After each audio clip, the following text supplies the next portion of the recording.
فاسألوا أهل الذكر إن كنتم لا تعلمون.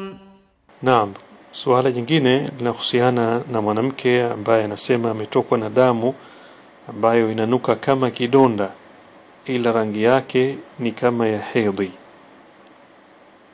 Na hii imechukua siku 14. Alipoona hivyo akaenda hospitali, na alipoenda akaambiwa na matatizo, akapewa dawa. Baada ya kula hizo dawa, damu ikabadilika tabia, ikawa kama hedhi.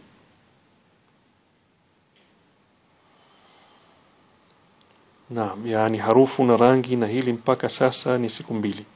Je, inatakiwa fanye nini kuhusu kusali na mambo mengine? Jawabu ni kwamba ikiwa mwanamke anazijua siku zake ambazo anatarajia kupata hedhi, basi ikiwa damu imekuja katika siku zile ambazo anatarajia hedhi, anatakiwa aipe hukumu ya hedhi. Kama alivyosema Bwana Mtume sallallahu alaihi wasallam kuhusiana na mwanamke ambaye anapata istihadha, damu haikatiki, alimwambia da'i salata ayyama aqra'iki, yani wacha sala siku ambazo umezoea kupata hedhi.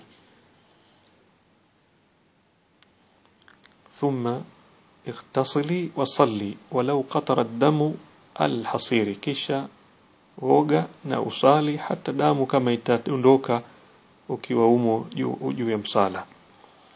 Kwa hivyo ikiwa ni katika siku ambazo anatarajia kupata hedhi, ikija damu anaipa hukumu ya hedhi, na hususan ikiwa anaweza kumaizi, yani kutofautisha baina damu ya hedhi na iliyokuwa si hedhi kwa rangi na harufu, basi inatosha kufuata wasfu hizo. Halafu ikiwa inaendelea baada ya kwamba siku zake zimeshakwisha zile za hedhi, siku za hedhi zimeshamalizika na damu bado inaendelea, basi kama kawaida inaambiwa mtu anatakiwa asubiri siku 2.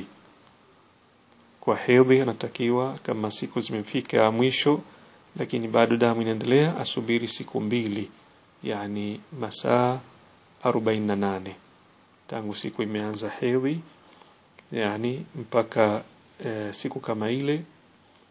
Kwa siku ya pili na kwa ni siku 1, masaa 24. Kwa hivyo yeye akimaliza siku zake atasubiri siku 2, kwa maana masaa 48, halafu ataoga japo ikiwa damu inaendelea, lakini kwa sharti iwe haikuzidi siku 10. Ule muda wa kupata damu usizidi siku 10.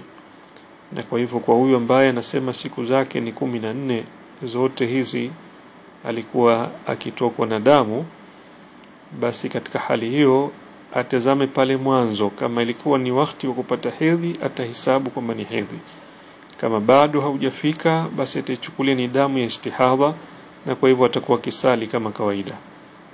Halafu akiona tayari siku za hedhi zimeshawadia kwa mujibu wa kawaida yake, ndipo ataanza kuzihesabu. Zikimalizika, kama bado damu inaendelea na yeye bado hajatimiza siku 10, basi atasubiri siku 2, halafu ataoga, atasali. Lakini ikiwa zitatimia siku 10 katika huo muda wa kusubiri, basi ikitimia siku 10 au ikitimia siku ya 10, inakuwa tena hasubiri tena, kwa sababu wingi wa hedhi ni siku 10. Kwa hivyo zikitimia siku 10 ataoga na kusali. Kwa ajili hiyo huyu mtu ambaye alikuwa hajui, ikiwa hakufanya hivyo zile siku ambazo zilikuwa si za hedhi, kwa mujibu wa jawabu hii itampasa asali sala zake azilipe kama alikuwa kaziacha. Wallahu a'lam.